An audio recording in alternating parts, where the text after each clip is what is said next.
వివాహ పొంతన విషయంలో భాగంగా ఈరోజు మనం ఒక వ్యక్తి జాతకంలో సప్తమ భావంలో ఇప్పుడు లగ్నం 6 డిగ్రీలు ఉన్నాయి అనుకోండి, సప్తమ భావం అదే 6 డిగ్రీలు లేదా 7-8 డిగ్రీల్లో ఇంద్రగ్రహం కానీ వరుణ గ్రహం కానీ అలాగే యమగ్రహం కానీ స్థితి పొందారనుకోండి, వీళ్ళ జీవిత భాగస్వామికి చనిపోయే అవకాశాలు ఉంటాయి. లేదు, ఒక 3 సంవత్సరాల్లో వాళ్ళకి ఆయుష్ బలాలు ఎక్కువగా ఉంటే కనుక శాశ్వతంగా విడిపోయే అవకాశాలు ఉంటాయి. ఇందులో స్త్రీలు కానీ ఉండదు, పురుషులు కానీ ఉండదు. ఒక పురుష జాతకంలో ఈ స్థితి ఉంది, సప్తమ భావంలో ఇంద్రుడు కానీ వరుణుడు కానీ అలాగే యముడు కానీ స్థితి పొందాడు. లేదు, స్త్రీ జాతకంలో ఈ విధమైన స్థితి ఉంది. స్త్రీ జాతకంలో ఉంటే భర్తకు హాని, అలాగే పురుష జాతకంలో ఉంటే భార్యకు హాని.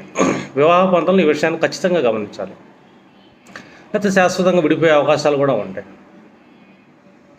అంతేకాదు, ఒకళ్ళ జాతకంలో ఇదే స్థితి వేరే జాతకంలో కేంద్రంలో స్థితి పొందినా కూడా ఇదే పరిస్థితి.